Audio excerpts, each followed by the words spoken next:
Kerala governor Arif Muhammad ഖാന്റെ കയ്യിൽ നിന്നും അവാർഡ് സ്വീകരിച്ചതിന് സന്തോഷത്തിലാണ് മരച്ചീനി കർഷകനും അടിമാലി സ്വദേശിയുമായ തോമസ്. കേന്ദ്ര കിഴങ്ങുവിള ഗവേഷണ കേന്ദ്രത്തിന്റെ 61ാമത് ഫൗണ്ടേഷൻ ദിനത്തോടനുബന്ധിച്ച് നടന്ന ചടങ്ങിലാണ് കൃഷി വിജ്ഞാന കേന്ദ്രത്തിന്റെ നാമനിർദ്ദേശപ്രകാരം തോമസിന് കേരള ഗവർണർ അവാർഡ് സമ്മാനിച്ചത്. കൃഷി വിജ്ഞാന കേന്ദ്രത്തിന്റെ മുഖ്യ കർഷകരിൽ ഒരാളാണ് അടിമാലി സ്വദേശിയും മരച്ചീനി കർഷകനുമായ തോമസ് കെ വി.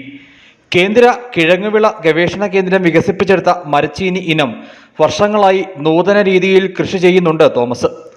സാങ്കേതിക വിദ്യകളായ മൈക്രോണൽ കസ്റ്റമൈസ്ഡ് കപ്പവളക്കൂട്ടുകൾ പ്രയോജനപ്പെടുത്തിയും കേന്ദ്ര കിഴങ്ങുവിള ഗവേഷണ കേന്ദ്രത്തിന്റെയും കൃഷി വിജ്ഞാന കേന്ദ്രത്തിന്റെയും ഉപദേശങ്ങൾ ഉൾക്കൊണ്ടുമാണ് മരച്ചീനി കൃഷി തോമസ് മുമ്പോട്ട് കൊണ്ടുപോകുന്നത്.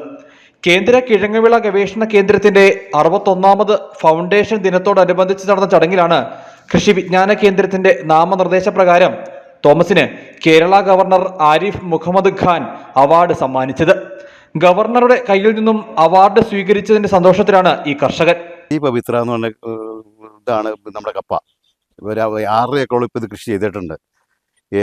പിന്നെ ഇതിനകത്ത് വാരം വാടി നടുവാണെങ്കിൽ ഒരു 6 കിലോ വെച്ച് അവർ കിട്ടും. ഒരു കൂനയായിട്ട് നടുവാണെങ്കിൽ ഒരു 10-15 കിലോ വരെ കിട്ടാവുന്നുണ്ട്. ഒരു കപ്പ 7,200 വരെ കപ്പ എനിക്ക് കിട്ടിയിട്ടുണ്ട്.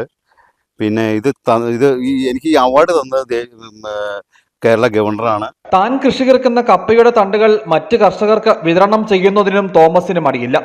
അവാർഡ് ദാന ചടങ്ങിൽ കേന്ദ്ര കിഴങ്ങുവിള ഗവേഷണ കേന്ദ്ര director doctor G Baiju, Rajiv Gandhi centre for biotechnology director professor Chandrabhas Narayana എന്നിവരും പങ്കെടുത്തു. News bureau, Adimali.